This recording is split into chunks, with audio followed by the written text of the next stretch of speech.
parole à monter, ça a puissance et puis ça a énergie. Donc au fur et à mesure que tu parles, tu enfonces ça dans le royaume des ténèbres. Tu parles, tu confortes, tu entres la vie et rien ne va changer. Ce qu'on change. Bien que tu vis ça selon la chair. Selon la chair. Tant qu'on vit stérilité, selon la chair. Tant qu'on vit chômage, selon la chair. Tant qu'on vit blocage, selon la chair. Donc, dès qu'on soit selon la chair, tu vois situation à vie, mais même selon l'esprit. Selon l'esprit, ça veut dire quoi? Il faut confesser au Yodingi et comme l'ailleurs.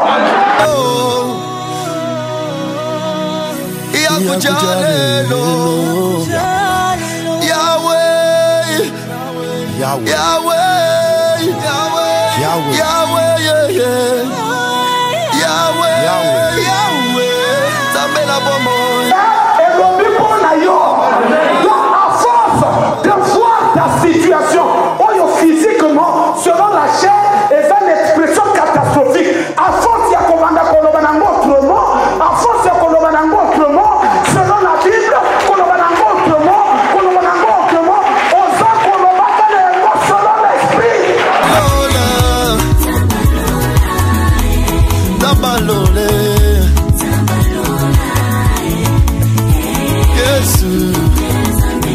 Papa yokalo sambo na ngaye yokalo sambo toye pona yo zamera ngaye papa kiti sambo Change ton esprit, change le physique, tu verras le physique changer.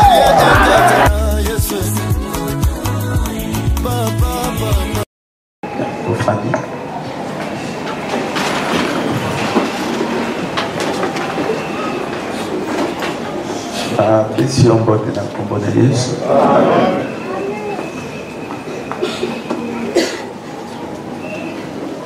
Tongo na lelo nazale wapona ku exhorter.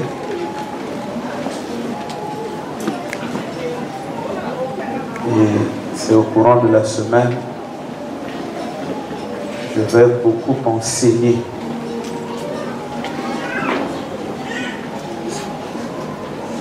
Et moi, dans la semaine, à beaucoup occupation vous en dans la semaine, certainement, comme on va marquer un moment combiné,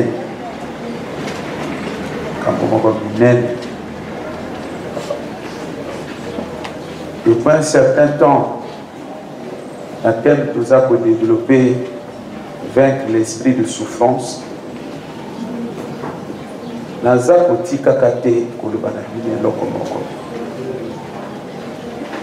Je sais que il y a très peu de gens qui le comprennent.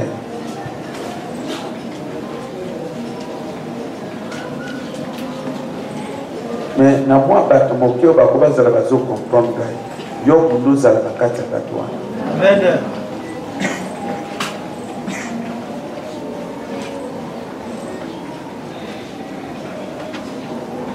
Via monte koko konga azarte. Azar. Donc kaka na azar boy via ko. E ko sala mate. Ya ko fandi ozozela yango azar jour moko azar esala. Papa osala biloko pour te. Kozana attitude ya bongo. Ezala kola moto yo. Simba. Mazo constater ma condition simba. Yango moko te. Yango moko te. Job alobi souffrance de bimaka matiti herbe sauvage te. Parce que ce qu'on n'a pas on a biso, n'a pas on les a cimenté te. Au fond d'abord, il y a un matiti pour solo ni à côté. Au bois qui semence matiti ou aller bimater. Au so ça la paix fort mon côté. Au sali paix sillon au petit fumier te. Bobo surtout kaka matiti mo ko mo. Les autres mais ko mo. Job a le souffrance de Bakaboïté. Il y a un bon côté. Et quand on dit qu'il n'y a pas battu, ce qu'on dit souffrance, c'est ça. Il y a Natina. Il y a Natina. Mais Tina, force moi pour couiller la terre.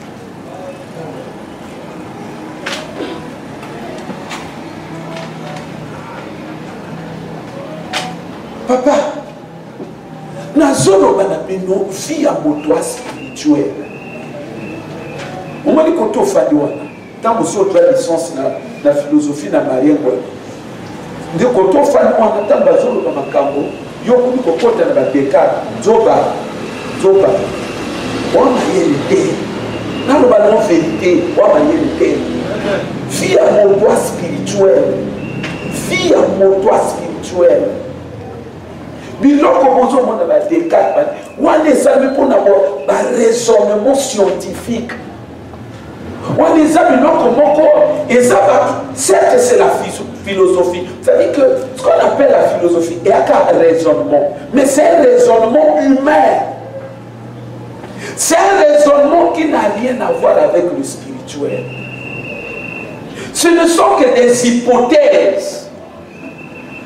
Il y a un raisonnement, il y a pas.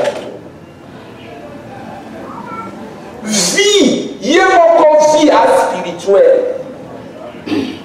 Dans ce moment-là, nous avons été là, la canine et du macana motoana. Et ça, esprit. Nous avons été à Koufi pour dire que vie a sauté. Et l'homme Bimi, il y a esprit. Il y a esprit de mon Bimi. Mais il fallait nous autres continuer pour tant là. Ce qui nous autres à la canne vie n'a il fallait continuer tant là. Nous autres il fallait continuer pour nous là. Pourquoi ça va les sauter? Pourquoi la licaca parce qu'on va te pour ma parole. Pourquoi ça va réagir? Nous autres à canne vie n'a été. Nous autres à la vie n'a été. Vinaye de mo moni kaka oza kotambola zoloba vina ngai ya molimo no moto ala kati. C'est pour dire vie ya nzoto oto kotobenga ke vie ya nzoto eza kaka expression ya vie ya esprit. Donc et a vie esprit ya na kati na yo, mais non comme esprit aza invisible. Asa matérialisé dans nzoto na yo, tant l'esprit a soka sali geste wana sikondi nzoto esali. Soki esprit abimi nzoto atsuna mfumo wa kusala te.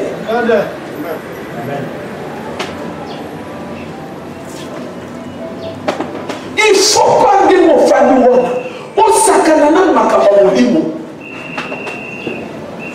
Soki on comprendre moi approche on appelle sur on peut comprendre que makambo molimo n'est expression ya vie na yo. Parce que tout os fa ko sala na molimo na yo n'est pas so sala na vie na yo physique parce que molimo wana ne fandi na kati na nzoto. Donc so ba sali makambo sali na nzoto basali likamba sali na nzoto soki ba bimisi na nzoto ekoi azo subir ka biloko esprit. Souffrance spirituelle. Jacques 5:13 est au bas. Quelqu'un dit dans la souffrance à prier.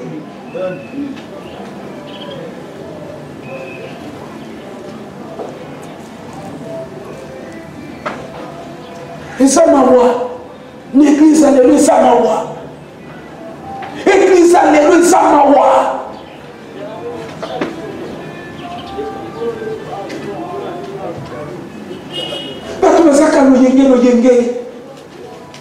Bateau va comment soit spiritualité, c'est-à-dire vie esprit d'ailleurs au sérieux bazate.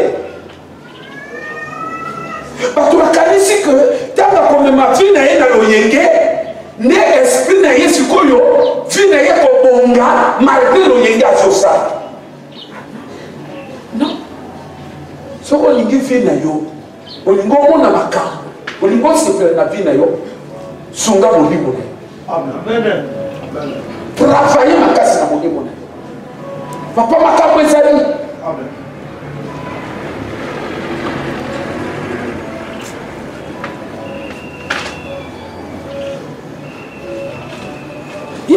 obimi na studio ya radio frère de la moto na ngabi tuna par rapport na makambo na lobaki alors mais papa donc finalement donc spiritualité il y a trop complexe mon frère mon frère makambo ya profond na lobi na ye mon frère ozomona bato bazopriye na l'église na tuni omoni bavie ya bato ezochange ya lobi te nalobi na oyebi pourquoi c'est parce que bato bazokanisa que et à prier moto ekochange bavi na bango c'est-à-dire le fait biloko oyo asengaka wana ya kokanisa biloko oyo asengaka wana donc maloko oyo alobaka mpona kosenga na motu na ye azoloba nde na kosenga biloko oyo alobaka nana lobeli soki ayaka bapriere na loba wana bavi ya bato ya échanger na lobeli plus ils ont changé les gens devraient comprendre qu'il y a quelque chose qui ne va pas nde nakomaki kofongola biloko soki moto moko aya kofungwama na motu nakanisi aza moto moko abénéficie vra makasi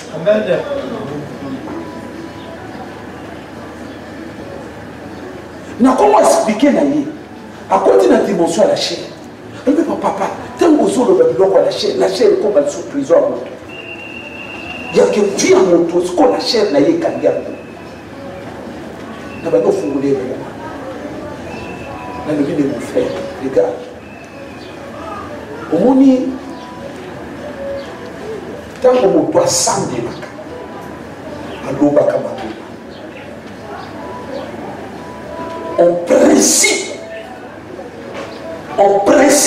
maloba ebengamaka échoué te en principe soki ongandi na logique ekoki échoué te même ate eza prière ya molai te atako moto alobi que Dieu te bénisse en principe maloba wana ekoproduire effet nalobi ne eloko ezosalaka maloba ata moto aprie maloba eza effet te nalobi na ye les gens ne comprennent pas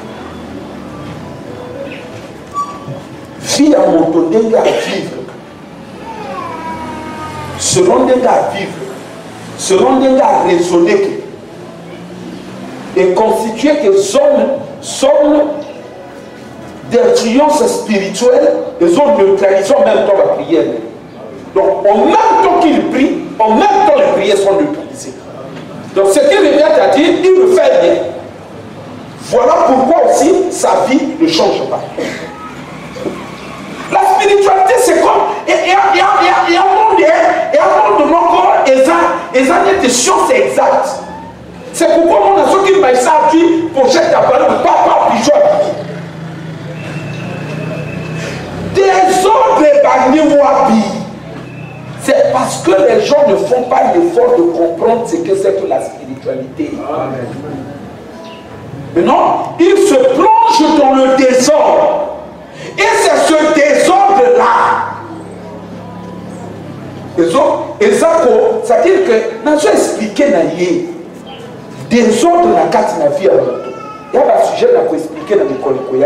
Je veux que la chair, c'est un esprit. Il y a un peu de papa considérer que la chair est encore unité. La chair est corps selon l'interprétation physique de la chair. C'est-à-dire physiquement parlant, la chair est représentée par le corps. Maintenant, quand nous prenons la chair en tant que telle, dans le volet spirituel, la chair c'est un esprit. Tant que nous, vivez selon l'esprit, vous n'accomplirez pas les désirs de la chair. Un tel verset, il va expliquer à nous que charnel, il y a des quand vous vivez selon l'esprit, les désirs de la chair. Ça veut dire, par exemple, les publicités, on ne peut pas accomplir ça. Ça, c'est une interprétation. Il y a un bébé spirituel. Il y a une interprétation plus spirituelle que ça.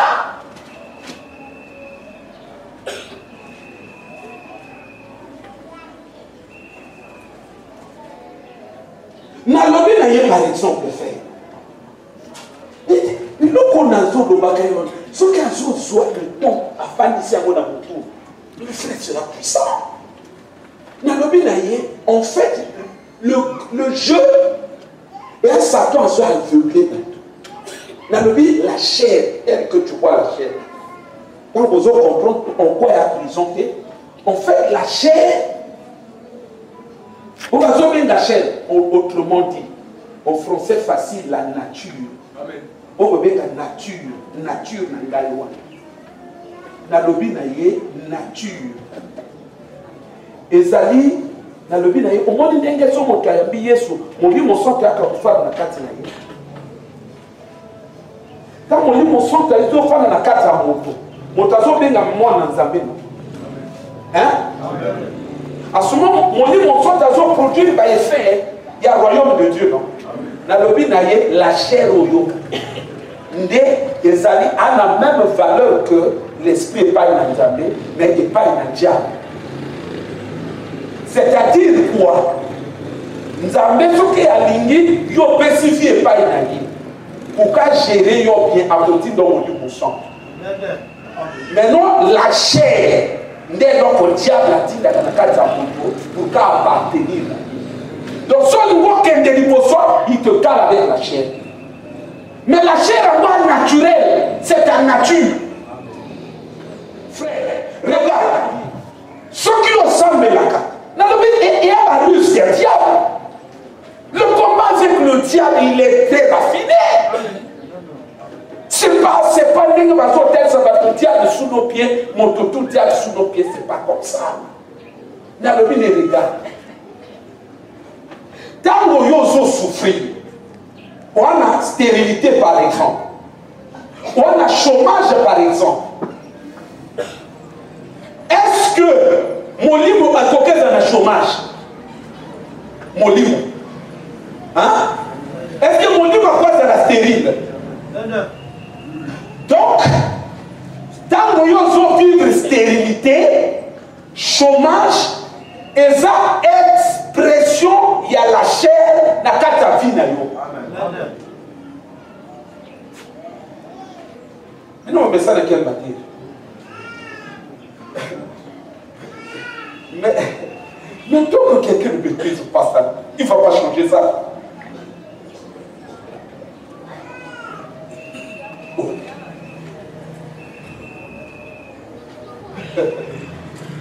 Il y a du long et ça dit que vos petits va pousser. C'est pourquoi on commande à mon oiseau Sambela, malgré ça, donc il y a lié. Mais quand tu produis les prières dans la chair, les prières sont nulles. Il n'y a aucune prière.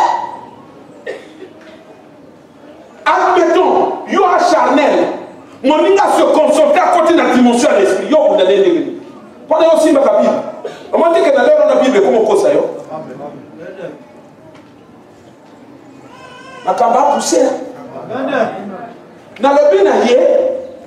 Na bandeli motuna. Est-ce que mon livre est cause de la stérile? Eh non! Impossible. Un esprit a quoi faire dans deux formes? Moi si, afin de deux formes mobile, afin de deux formes nyama.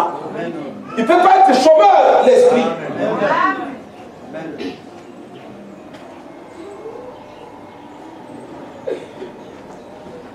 Esprit a la capacité à ça ma cabotoile.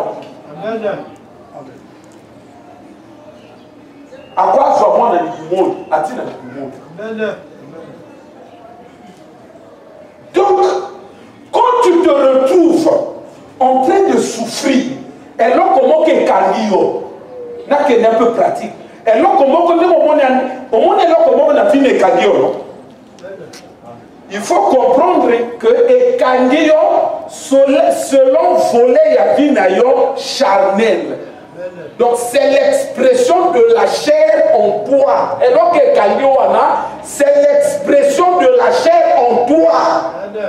Il y a bon côté. Hein?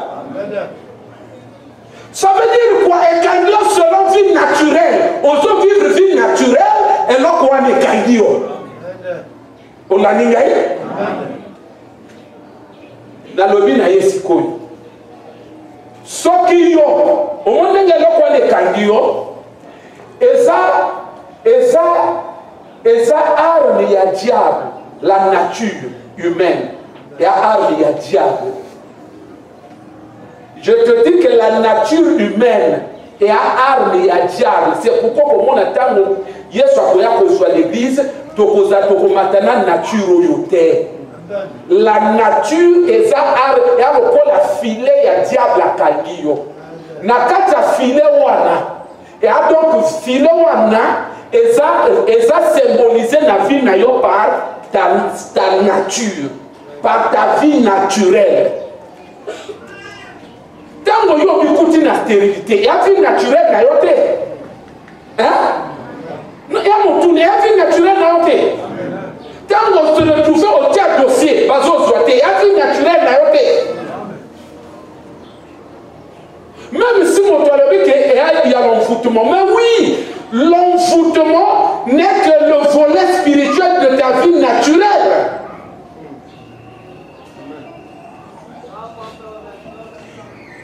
Il y a quelle différence entre l'envoûtement et la nature? À bien voir, il n'y a pas de différence.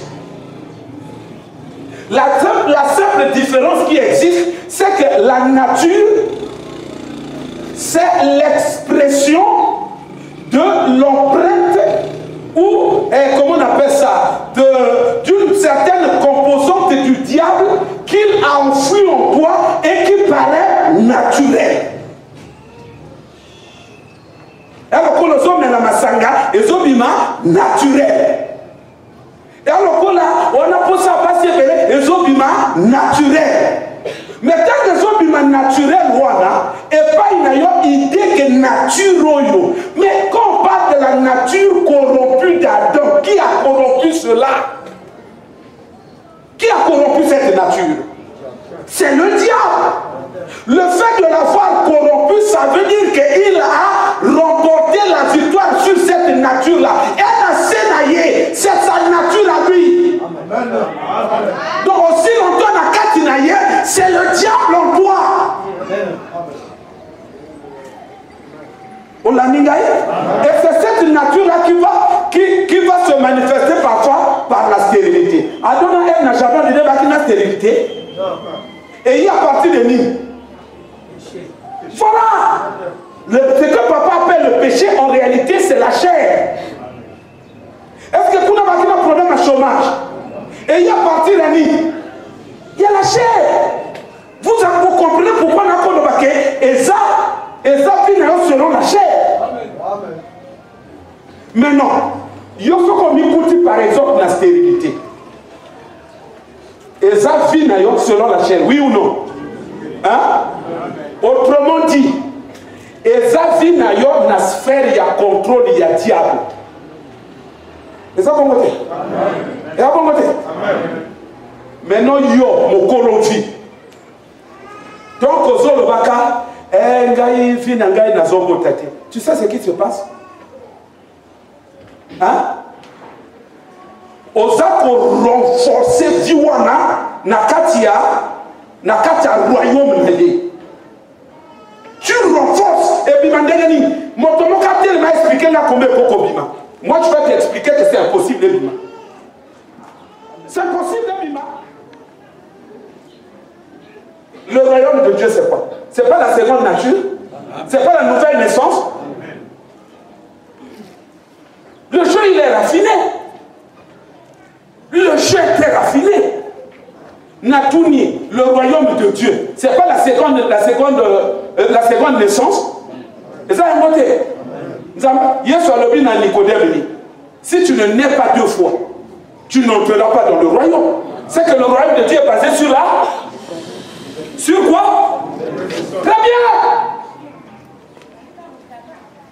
Et vous comprenez que l'ancienne nature, c'est quoi? C'est le royaume des ténèbres.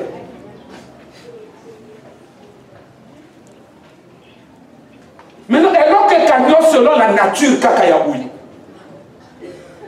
Alors qu'on les hommes vivent selon lui. Selon la chair. Autrement dit, aux prisonniers, alors qu'on a. Dans le royaume des ténèbres. Et là, il y a un royaume des ténèbres. Est-ce que Satan a contrôlé que l'on a vu dans le royaume des ténèbres? Mais nous, il y a un peu de confesser un mot de source. Aux autres, ça l'a gagné. Ah! Tu peux te dire, ma boîte, on a rangé.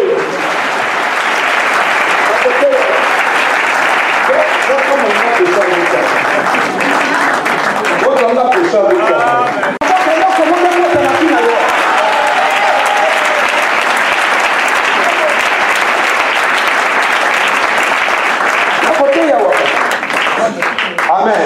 Amen. Au-dessus pasteur dans les bonsoirs. Vous comprenez pourquoi l'autre monde va être manipulé les choses. Parce que ma cambo a poussé, mais puis surtout il y a personne dans la vie,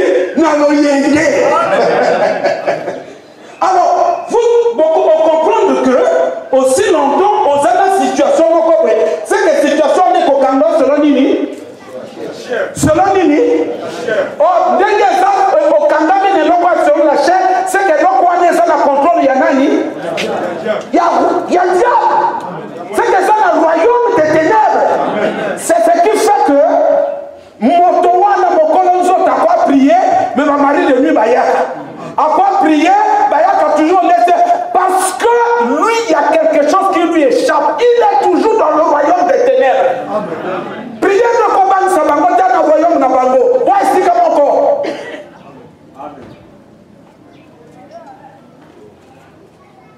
Pas pour voter. Hein? Église au pasteur, au sous-saïa, au gérer une fois à Pikama. Parce que ce qu'on a humilité, tu as su que tu peux pas voler notre papa fananani. Tu as vu que tu as caillé. Le bon comment. Comment expliquer? Alléluia. Papa Bob Makamba a poussé. Hein? Hein? Ce que mon oiseau gérer ce que Makamba Maria est selon la chair. Vous comprenez, non? Il y a ça dans mon nez. À livrer à mon royaume des ténèbres. Ndela, vous comprenez qu'il y a un Kabelo? Amen. Hein? Amen. Il faut que vous ayez une émission même dans le pasteur pour que vous ayez une lancé dans le pasteur. Maintenant, nous avons expliqué ce qu'on a.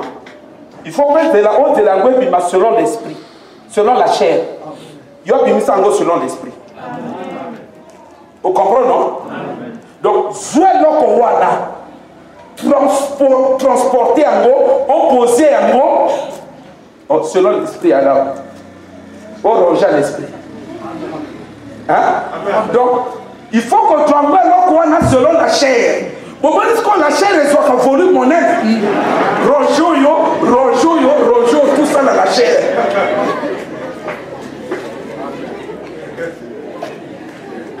Et à côté, et puis nous comme les gens de l'université. On va tirer les jardin d'enfants. Tout rojo. Crèche. Voilà le berceau. Ce qui est non présent dans la chair, nous n'avons pas fait ça, exemple, non présent dans la chair. Ça peut dire que cause à la mariage, cause à le travail, non? Cause à la vie, l'école. Et ça selon la chair. Et ça n'a la chair. Tout en sachant que la chair, c'est la sphère ou la représentation du royaume des ténèbres.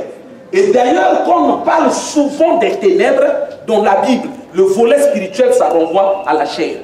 Donc ça veut dire qu'on parle du royaume des ténèbres, la vie est dominée par la chair. C'est ça son royaume. Aujourd'hui, il va là-dedans, on gère un peu selon la chair, il contrôle ça. Amen. Aujourd'hui, mon salotique, il gère.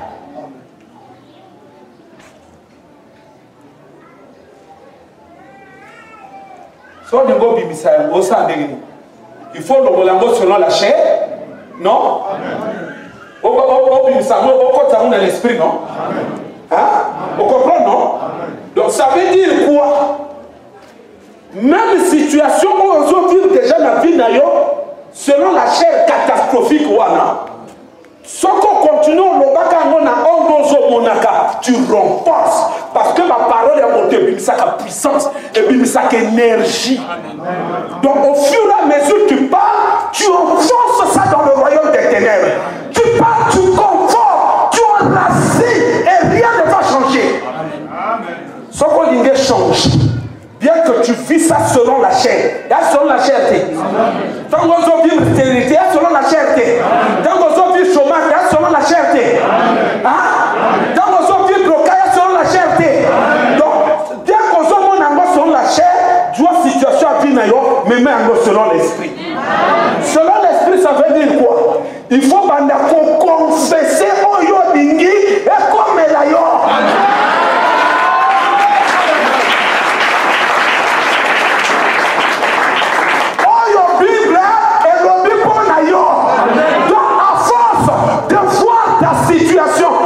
physiquement, selon la chair, et ça une expression catastrophique. À force, il y a autrement, à force, il y a autrement, selon la Bible, autrement,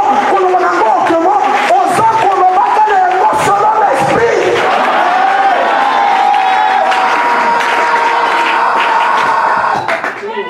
Nous n'avons pas qu'à rocher spirituel.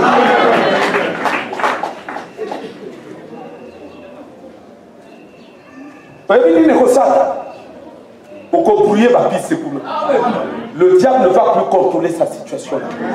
Et comme Akili qui n'est pas élevé. Et comme Aloyenge. Et à force de parler, ce qui se passe, c'est quoi? À force de parler, tu es en train de libérer l'énergie. Maintenant, pour que Yahweh s'exécute automatiquement, et ça qu'on dépend maintenant d'un degré capacité qu'on libérer force spirituelle. Plus tu es spirituel en toi, quand tu parles, et que quand tu es libéré en moi et Yahweh. Moi, tu es spirituel et qu'on sait beaucoup d'exercices. C'est-à-dire, à force de parler, là-bas, l'énergie, ça s'alimente. Ça s'alimente. Ça s'alimente jusqu'à ce qu'on libère l'énergie nécessaire. C'est alors que mais dès l'instant où on a déjà parlé, on met dans l'esprit, sache-le, et ça les sous na contrôle, il y a diable et terre. Dans le spirituel. Autrement dit, en Christ. Or, en Christ, le diable ne peut plus maîtriser la situation. C'est ça le mécanisme de la foi. C'est encore ça le mécanisme de la nouvelle naissance. Il faut voir les choses, non pas selon la chair.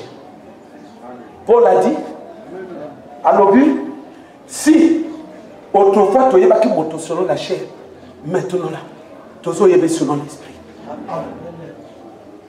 Il faut comprendre. Posez que vit non selon l'esprit. Amen. Selon la chair, aux hommes en Zalan. Selon la chair, aux hommes en Wanan. Sinon, tu renforces ça selon la chair. Hein? On dit, vivez selon l'esprit et vous n'accomplirez pas les désirs de la chair. Mais la chair là, c'est un ensemble, c'est tout un royaume. Si vous marchez selon l'esprit, ici, c'est là où on retrouve les sorciers, les démons. Ils ont des désirs sur ta vie. Donc si tu marches selon l'esprit, on peut accomplir ton désir dans ta côté. On peut faire sa capacité à accomplir ton désir à la chair. La chair ici, c'est leur royaume. Si vous marchez selon l'esprit ici, il y a une possibilité d'accomplir un désir selon la chair terre. Quelqu'un voit ça? Donc c'est pour vous dire que Makamamolimo, vous réalisez à moi et à profondeur. Hein? On comprend quand on s'en est qui va jardin d'enfants. Vous comprenez la beauté? Il y a la jardin d'enfants. Est-ce qu'il y a ma matambala? Est-ce que tu t'amènes à construire là pour qu'on ait quoi?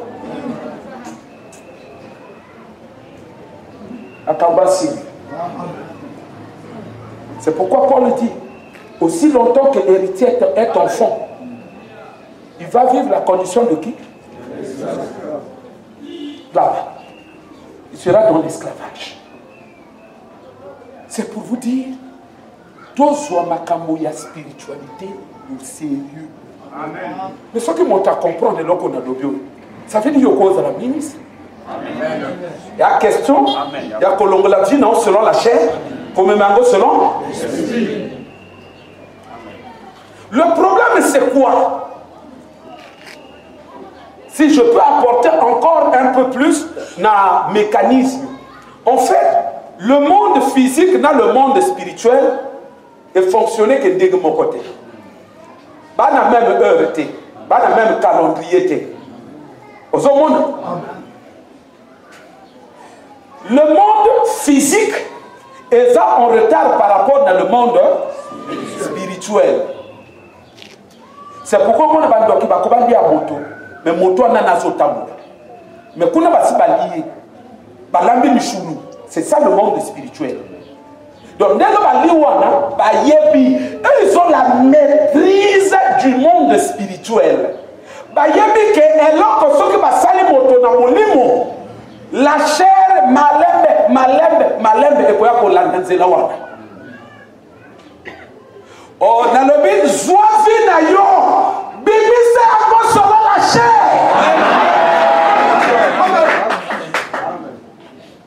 Posez un peu sur nini. On comprend la chair, on comprend Jean non? La chair est aux années. Malembe et à Colande l'eau. Donc quand sont opposés selon l'esprit, chair à Colande, chair à la vité, chair à la vie à l'esprit. Regardez comme ça nos Pascal Bazon va dire qu'on est. On comprend non? Maintenant on commence à Bazon bloqué, yo en force qu'on soit là, la chair à zone là, nazo yo kayaya, nazo yaka, yo koma kaka.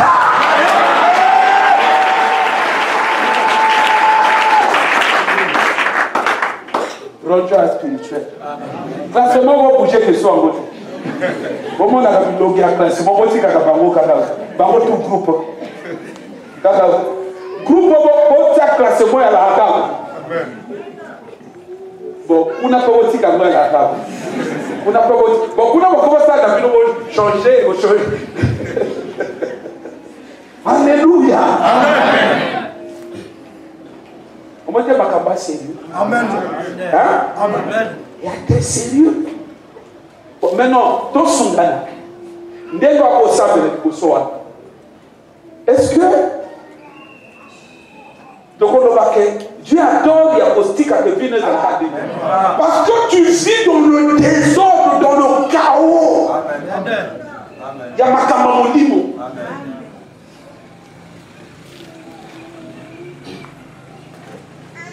Prochainement, on a expliqué comment on a fait dans le but de Omoni Nzambe, qu'on l'appelle El Shaddai. Comme on a dit, celui en qui il y a tout. El Shaddai est le à tout. Dans le cas on a que Shaddai, na hébreu, hein? Et les mamelles. On m'a dit que maman mais ça comme moi non. Balobane dans l'hôpital que non, au personnel moi na ma belle était. Pourquoi on dit que tout il y a tout là-dedans? Shaddai est le bongo. Donc c'est un Dieu en qui il y a tout. Dans le cas qui n'a frère au Dieu. En Dieu, il y a le côté qui bénit. En Dieu, il y a le côté de la destruction. Ce n'est pas pour rien, on l'appelle le feu dévorant. C'est un Dieu aussi qui détruit. C'est un Dieu de jugement. Nalobi, combien de biloko amnami balé et un problème en Zambété. Nzamba na ngona katina ye, mais un moto na moto azo pone loko azo bé. C'est comme ça. Yangouana, Bible Zoloba, mon peuple périt par manque de connaissance. Donc, on cause à l'oya Kakosambela, mais yo ben yaka plus côté à Kenzamba Panzayo. Même dans la conscience. Mais mon niveau nous sommes ensemble là, donc on a pu se voir. Tous ceux qui ont côté à que Zamba Salam Naboula. Nous sommes ces questions de choix.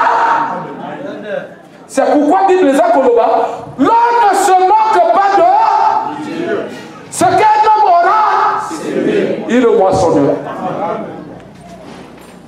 Exemple, il m'a le baka monta bende o ya lingi. Loba na voisin no biloko zo binda. Loba na ye. Toi na nzambe loba na voisin no biloko zo binda. Loba na ye.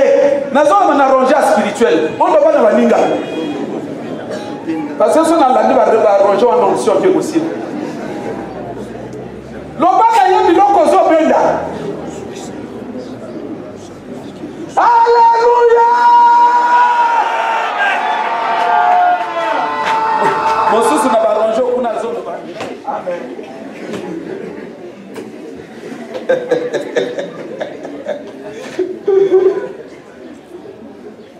Olandi. Donc toi na kati na nzambe mais motazo bendaka et lokoyo. Et Dieu s'est fait de telle sorte que pour qu'un nzamba zala naye innocent. Alors bah papa yanga ité. Et ayo moko moto au bendeki wana. Parce que Dieu c'est un Dieu de justice. Donc il y a le côté du châtiment. Il y a le côté, n'est-ce pas, de la punition. Le côté des fléaux. Nzamba Zaniwa. Yemoka lobi ke n'a pas frappé innocent. Na place ya le coupable était. Donc les amoko na moko azo ya ko benda. Maintenant et donc ben des années. Eza ba penser na biso. Eza attitude na biso. Et un comportement na biso. Na ko expliquer bien au courant de la semaine. Chaque fois que mon oiseau vit dans un salle de Nzambe, fais attention. Na ndenge bo motozo mona na salle de Nzambe, mais toi za ko sala eza converti na force moko magnétique. Ezo benga maintenant na kati na Nzambe. Ce qui fait que même à Nzamba lingaka beto ta obeta. Parce que je sais que ça sont des enseignements à problème dans le monde chrétien. Mais dans le verset où il y a la Bible, la femme qui avait la perte de sang, elle, en partant de sa maison, elle s'est dit, si je touche seulement le bord de sa robe, vous comprenez? Tête, na acte. Bible le qui a touché, Jésus se retourne. Qui m'a touché? Par le but va toucher. Vous comprenez le fait ou non? Jésus, Pierre va toucher. Jésus a le but mon touché. Tu sais la différence ces années. Mon sous a zone le baquet, a zone le Yesu, abalola, pour qu'elle vienne, moi n'a malade qu'on a toqué. Donc net type il va penser na yewana. Et comme ça dit que le conseil de telle sorte que guérison on a à cause de la Kakabuluka, Yesu a eu à Kenenda. Mais moi, soit là, le yanga bongote. Yanga, si je touche, je suis guéri. Tant qu'il a touché, Jésus se retourne à l'homme qui a touché. Ici, le vite va te belé, va toucher à l'habité. N'a sentir force et puis il n'a qu'à dire. Moi, je suis un abéla qui n'a pas dit. Abéla qui force. C'est ce que j'explique. Et dépend de Nzambete, et dépend de Nayoyo, Benda, non Benda.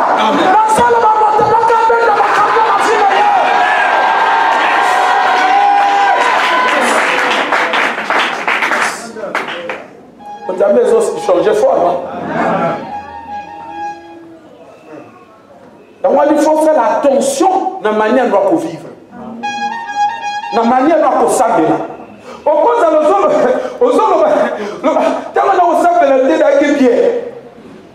depuis qu'on commence à s'habiller, oui. C'est ça le problème.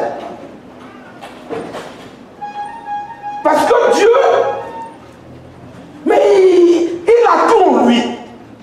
Mais les autres dépendent Nandenge moto ana révélation wana. Mais à son peine de l'eau selon révélation. Alléluia. Il faut comprendre que ma Nzambe a motindo.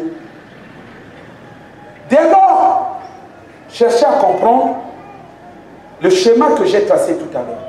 Chair et l'esprit. Donc comment on a quoi influencer final. Tant qu'on a un chrétien, on marabout les chrétiens, il y a des chrétiens tout est. Apôtre Moïse a le Ali neuf pasteur à Souka Naboko. Parce que Makamba Bonzambe, et ça Makamba y a compréhension. Plus on comprend, il y a un angle moko, on vit des faits selon compréhension. Il y a un bozo monangai, na côté na zombe makabino. Bonzambe bien. Je vous dis.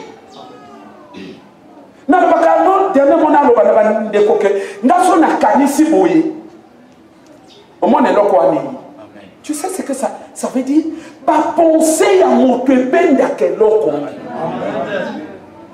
Ça dépend na niveau de spiritualité.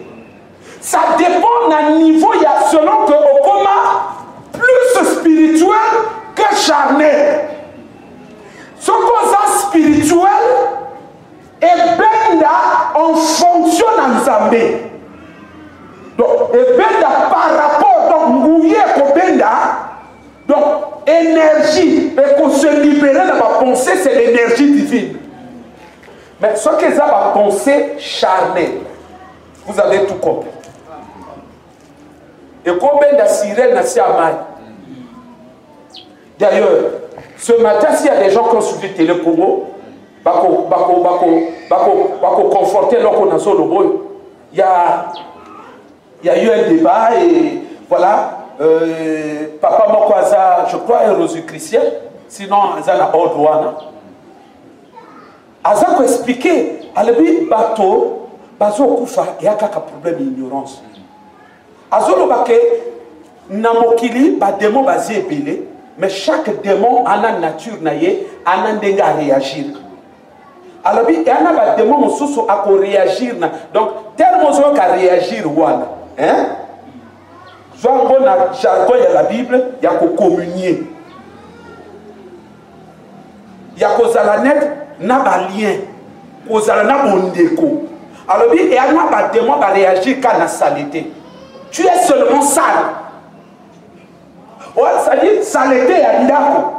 Ndako n'a qu'à saleté. Il y a des démons, il dit cette saleté-là va parler dans le monde des esprits. Il y a des démons qui seront attirés. On va chasser Bangote.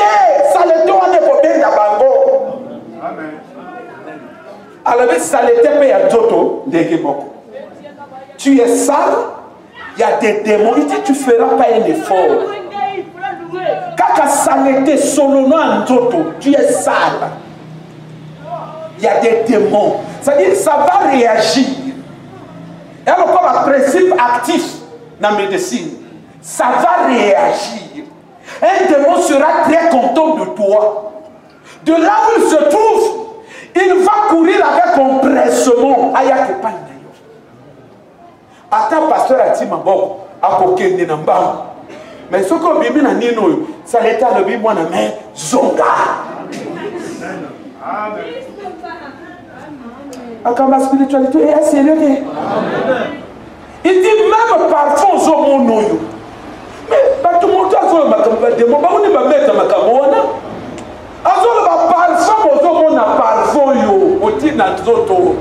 Alors il y a ces esprits qui réagissent par rapport au parfum. À Kolandoka na parfum wana. Nous comprenons pourquoi on va manger parce que la cacaca parfait n'a pas mort. Ah! Mais nous sommes ensemble là. À quel âge était la bilamba? Oui. On comprend? On comprend, non? On comprend que ma camba est sérieux. Est-ce qu'il y a faute dans l'angaï? Si on t'a dit qu'il y a faute dans l'angaï? Ah! Bon, il va changer quelques métal. Au moins, il va changer peu ma vie. Ce qui va comprendre qu'au moins,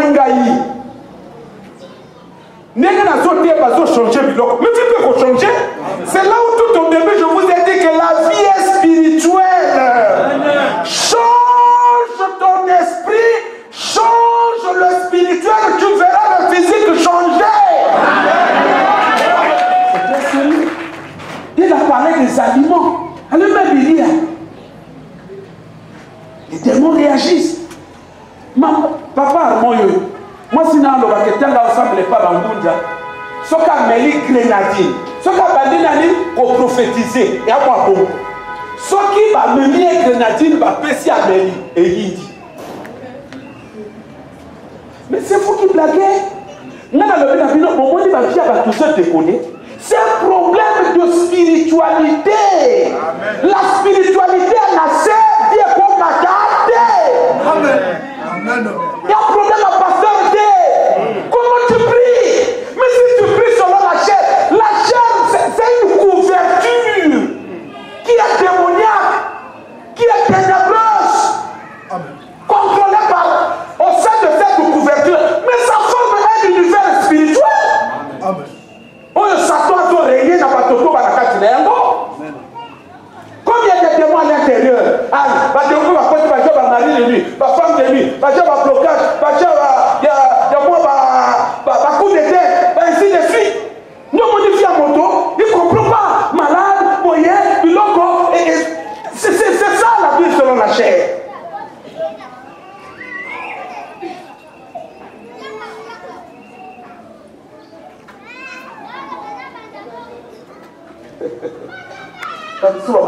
Pourquoi on ne parle pas de Macabo depuis Calais? Maintenant, nous avons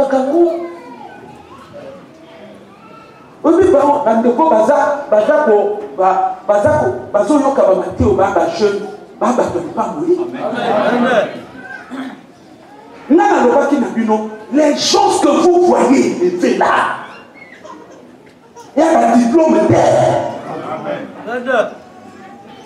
Mais son spiritualité, comme m'attendait, il ne m'a pas naï. Et il y a besoin de lever. Vous m'attendez. Donc il a la loi. Pourquoi m'attendez? Prochainement, je vais vous parler de la foi en tant que loi.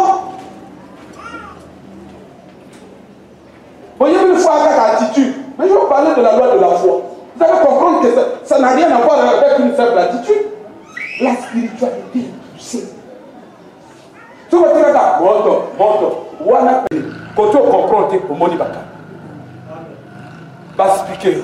Ce que est moni, bango kuni ombriye bango, oye pas ina. Na sokolo pour tout bien. Ceux qui ont maîtrisé biloko yo.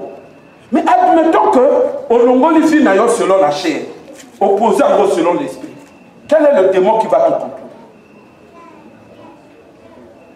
On a contrôle na bangote. Aux autorités de colonne na bango. Nous sommes dans la biloko. Maintenant, ceux qui ont allé à la prière na kata la chair. Vous aurez. D'ailleurs, la chair, d'une manière générale, c'est cet univers qui représente le monde, le royaume des ténèbres. Mais cette même chair-là, dans sa dimension naturelle, en tant que monde de vie en toi, ça constitue même un frein pour ta spiritualité. C'est-à-dire quoi? Tant qu'on doit prier que, na lobi na bino, chair. Yo moni te temps aussi so prier l'embara non? Hein? On l'embara pourquoi? Parce que tu as libéré l'énergie. Donc la chair libère l'énergie contre Yamolimbo. Pour la lobby en haut, les deux. Il y a une guerre entre les deux. Aux allons prier, la chair a zone neutralisée que tout. Aux autres prier, la chair a zone neutralisée que tout. Sur place en toi.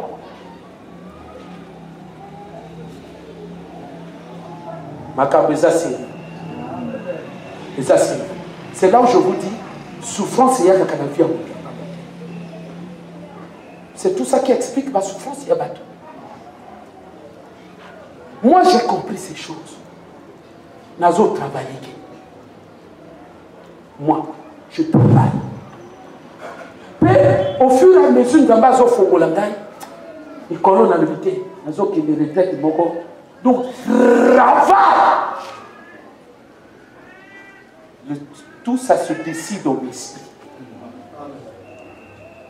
Ça se décide dans l'esprit.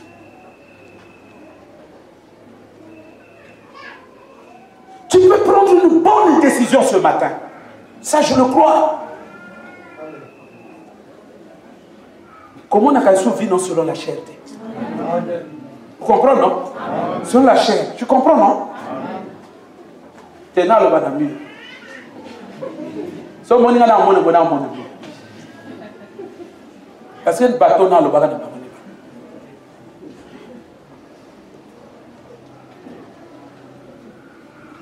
Frère, c'est pourquoi mon occultisme va séca, va chrétien. Va séca. C'est parce que nous sommes nuls dans ces choses-là. Or, c'est ça la vraie spiritualité. Quand vous avez vu le Christ faire des miracles et autres, ce n'est pas simplement parce qu'il priait. C'est parce qu'il était spirituel. Amen. Il était dans ces choses-là. Il y a personne qui continue à yango et si. Ce qu'on continue à yango, on peut changer l'image à vie. Le matin à vie, en fonction, non pas il y a la réalité au monde. Amen. Parce que ces réalités-là, ça repose sur la chair. Par imposer un mot, c'est par rapport à la chair. Ceux qui osent le bango de sous. Osent aussi monter à gauche sous selon la chair. Alléluia. C'est important de comprendre ces choses-là. C'est important de comprendre ces choses. C'est pourquoi ce matin, tu as dit que tu joues le temps de la prière. Donc, tu joues le temps de la prière. Bateau bakoyaka dans la semaine, en tout cas, on a un babino makambo. Dans nos vies, il faut échanger. Vie, il faut échanger. Vous te posez mon attaque que tu es dans mon Zambé, Zamba le bibi sont makambo sous. Mais on a comme l'impression qu'on vit autre chose. Est-ce que Zamba aussi vit sous? Il y a un problème quelque part.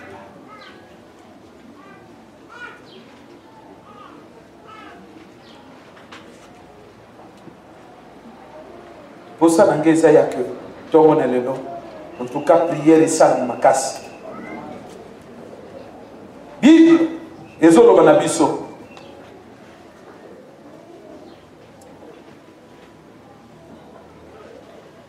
Dans 1 Pierre, chapitre 5.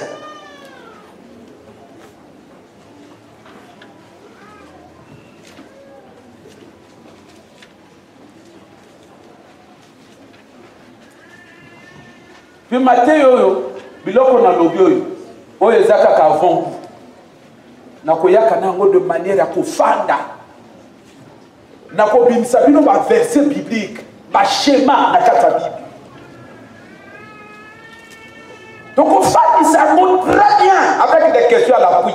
On se poser ma question, nazo tromper à la Bible, nazo expliquer. Mais ba Matthieu wana elle a ka biloko à la semaine. Okay. Il faut tous se libérer dans la dimanche.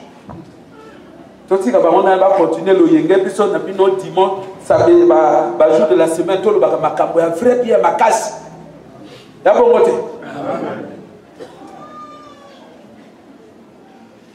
on dirait dans la semaine, il y a quelqu'un plus qui va t'arranger.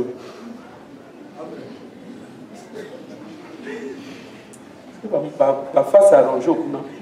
Ah, tu. Ah, t'es. Ça va être la semaine. Donc, tu as vu dans la semaine. Tu peux solo pas. Protocole à Tingaya.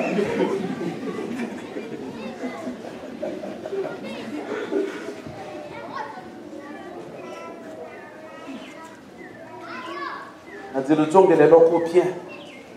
Il y a un sikaoyo. Et un sikoyo. Occultisme comme chrétien. C'est ici. C'est ici. Donc, vous avez la très bien. dans le verset, ils ont démontré que la chair, c'est le royaume des ténèbres. Quand on voit la chair, la nature, tu vois, on a des gars, c'est la nature. Donc, avec des versets bibliques à l'appui. Ils ont dit que la nature, c'est le royaume des ténèbres. Dans la Bible, oui, mais le problème dans le pasteur ébélé, c'est que j'ai comme l'impression que dans la Bible, ou l'enseignement de façon plus théologique, ou encore littéraire. Or, Yesu a qui makamba molimo. Il utilisait le même jargon. Il n'avait pas d'autre mot. Il y a que un mot littéraire. Par rapport au contexte historique, au socio-culturel.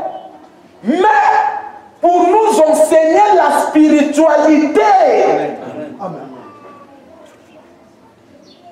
Dieu soit loué. Et Belo Baboulissa Kabiso, Belo Bazogi na Katina. Pasteur Boni à Lobakangwa, il ne croyait pas à la délivrance. Hein? Oui. Il dit qu'il ne croyait pas à ces choses-là. Nana Lobakanabino, au sein de la dévana batoté, il y a un problème, il y a avance. Oui, mais la spiritualité est complexe. Moi, tu crois dans la pasteur, le pasteur est codé, mais peut pas dans la. Hein? Pas dans la radio. C'est ça le problème. Makambo ye matakaba niveau. Il matakaba niveau. De son lobby dans mon toyau quitté, au famille n'ont suit. Là, papa lui m'sanga n'a apprécié au Kenayo. Un jour, on comprend que un pasteur de mon an les caca déjà dans niveau à connaissance. Hier, j'ai fini de parler à la radio. Le jeune qui a manipulé et à la cabine technique, dans mon abimi, il y a une motivation s'occulte. Comment nous gardons le débat? Dans mon abimi, dans le studio, il y a bon. Contrôler le loco dans le lobby. Il y a faux à Wabi. On a le MAP, il y a faux. Et à Wabi. Alors, tout est correct. Il me l'a dit. Dis tout ce que tu as dit, il y a beau. Nous avons comprendre plus. Il y a occultiste. Bisona bisno, pasteur, chrétien. Donc, on se comprend qu'il y a un oui. Mais non, ce qu'on nous expliquer, pour que tu mayango, yes, pour que tu maille, le mécanisme est salamaki. Pas de problème, pas dire comment nous voit. Vous avez soyons sérieux. Dans le bac n'a bino. Alors, bac n'a frère c'est dit. Alors, apôtre Moïse, ce qu'a loca, n'a pas croire. Mais si on me dit que votre pasteur a local n'a pas croire, parce que manière n'a pas pénétré le local, il maîtrise. Il y a bon. C'est qu'on a eu ça le débat, Nino. Un occultiste à la Nangaya, à la Ningana radio après hier, un pasteur, et c'est un dit pasteur, mais il y a des moussos. Il dit des choses que tu dis. Il y a un niveau beaucoup. C'est incroyable. Alors, donc, c'est pour te dire, il a qu'on a zone au baillon, soit un mot sérieux. Ce que l'on doit comprendre, c'est à un niveau, il y a spiritualité. Et à une conception, parfois, il y a une onction. Ce qu'on salue beaucoup d'onction, on a l'onction. Mais ce qu'on dit que force est bimi, non, force comment? Il ne sait pas que dans l'onction, il y a la force. Donc, comme ça, on va débattre. On va débattre, on va débattre. Or, affaire de mots, mais c'est une affaire de principe et de loi. Amen.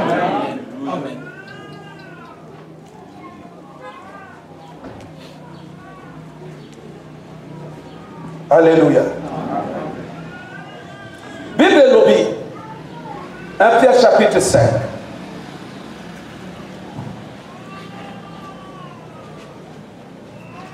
Donc moni nazobunda nakotisa na kati na bino mécanisme oyo eza sala que Yesu a opéré ba miracle.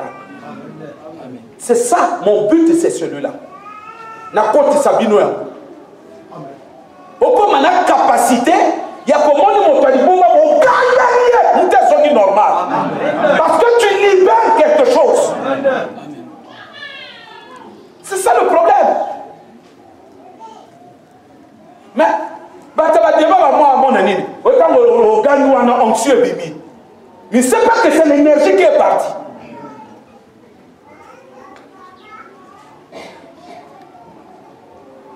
Quand quelqu'un prie à dégager que charge, mais cette même charge de cause à la neutraliser. De cause à la neutraliser par la chair. Hein? La chair peut neutraliser cela. Après, ce produit sous ses fêtes.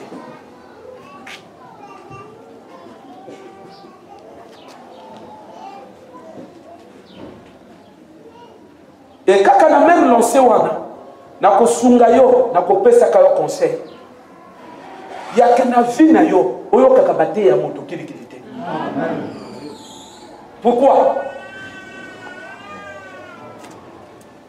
Ce qui non seulement matéria, même à causer kilikilo yo kakaya moto. Pourquoi? Ce que yo kilikambo. Tendance na yo, ezala kenandenga bo moto. Le bana yoka ki makamune wana tena kenda kina le coutard ana kati etika na kati et bomba quand tu pries et quand ton action on a bloqué et à bongo c'est-à-dire écoute ça net de ça de l'autre côté net de ça de l'autre côté on se rend pas compte né en beauté mais et bando sala kaka be fait na kati à prier. Au bando constater parfois aux prier il n'y a pas d'impact. Parole moko yo kaka.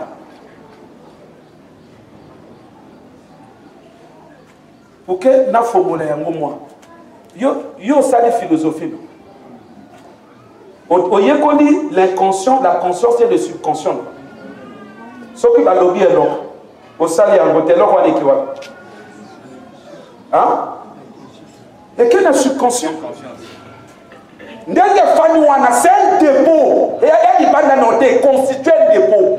Et donc, tout il y a la conscience au salité et qu'il y a le subconscient. Et ça, il y a le conscient. Quand ça va dans le subconscient, il y a la noté. Il y a la katinayo. Donc, quand tu te mets, il y a parfois prier, on va nous casser. Ah, bah, nous avons oui. Et où tu vas? Et où tu vas? Pas nous voir où tu vas. Et où tu n'as subconscient? C'est sérieux. Yo moni ba occultiste na ba nini ba wa chrétien ba tshona kona ba. Ba ningo ko beta ba matsola Yesu te ba yiri kezana be fait. Ce que mon temps na pose, avant ba pion na pose bokota. Ayi ko bo lo ba madoba ka moko. De quoi influencer spiritualité na yete. Monde va lever le monde va chrétien. Donc comment comprendre gars? Hein? Et puis matin, il faut dans la carte de Ron na yango, ya melo ko nuire na spiritualité. Koyoka ka matin ya moto kilikilité. Etika la na carte ya subconscient. Na d'énergie, au matin wa de bidon, au ba benga onction. Puissance wana. Écoute. C'est pourquoi on a monté à prier, à prier, à prier, à prier, à prier, à prier. À quoi on le baffe long à babi. Ça va vibrer pendant la prière. Donc, on a capé besoin examiner les prophéties. Parce que les blancs sont montés à moni et outika na kata mutuna. Et outika na subconscient. C'est vrai qu'il y a un bon kata conscient qui est en prier. Mais la kata qui dit et outika na dépôt et mati. La spiritualité est vaste. La spiritualité est vaste. Mais tant que vous ne maîtrisez pas toutes ces choses-là, vous allez mener quel type de spiritualité? Il y a qui dit. Mais non, il y a qui dit. Vie est causale, il y a qui dit. Mais parce que c'est ça l'état de ton esprit. Non, tu connais pas que nous avons vie dans mon côté, non? Hein? Vie en d'autres, on est mon limon, non? Mais ce mon limon a qui dit. Vie que les autres, tu peux faire ma forme, moi. Non, on pas quoi, hein? Amen. C'est la l'université. Prenez ces choses-là au sérieux. Beaucoup de grand.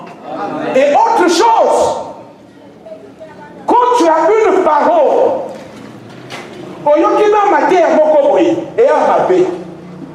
si tu n'es pas fort, ce que quelqu'un a subconscient, il apporte donc la spiritualité.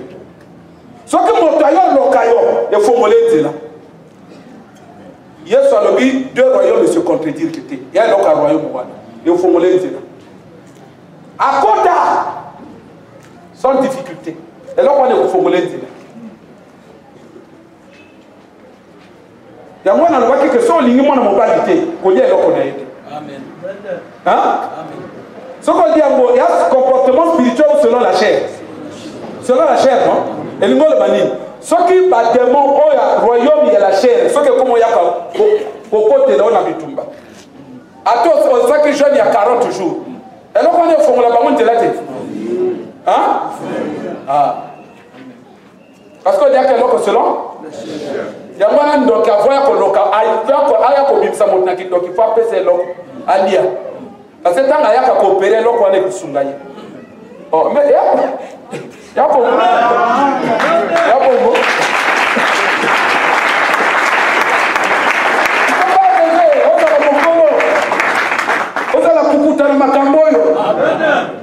Amen.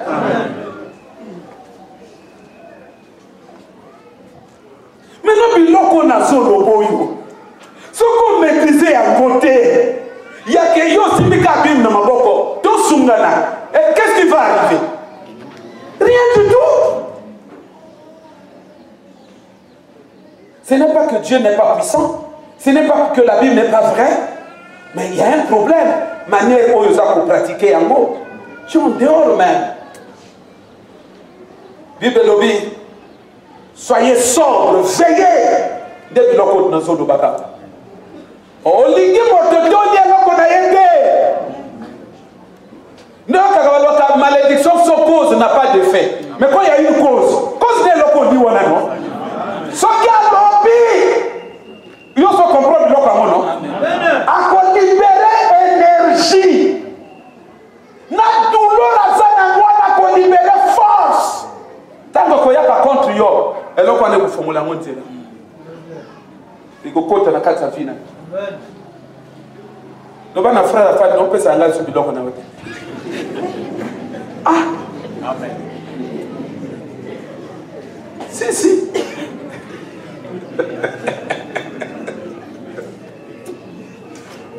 Non, ma belle.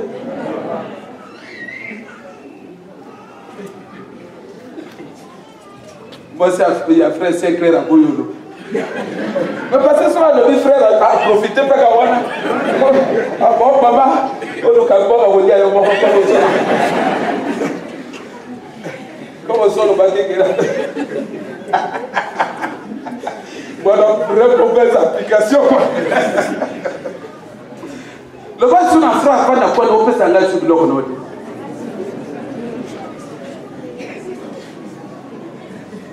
Le papa na soeur apa na kono soeur on peut s'engager dans na soeur papi no makambo tu plaques pas au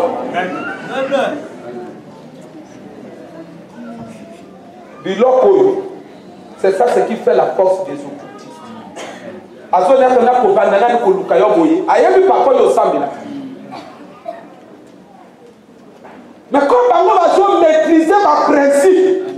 bayekoli âme, bayekoli esprit, bayekoli monde à l'esprit. Abandonne bon.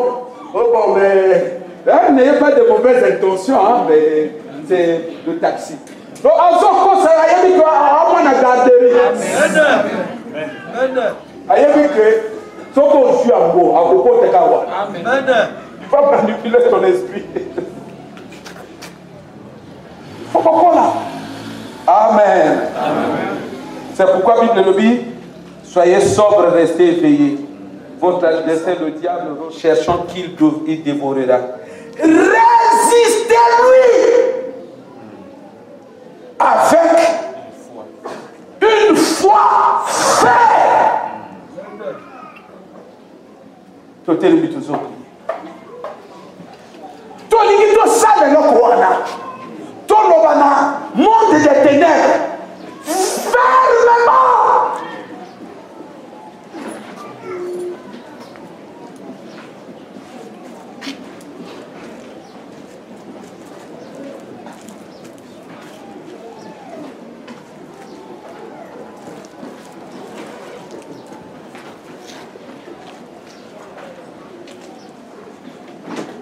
Oh Jésus. Rabababa Santa. Et Rabababa Sendereba. Sandereba Karita Shabala. Ce que ça n'est pas pour royaume des ténèbres Vaticanin.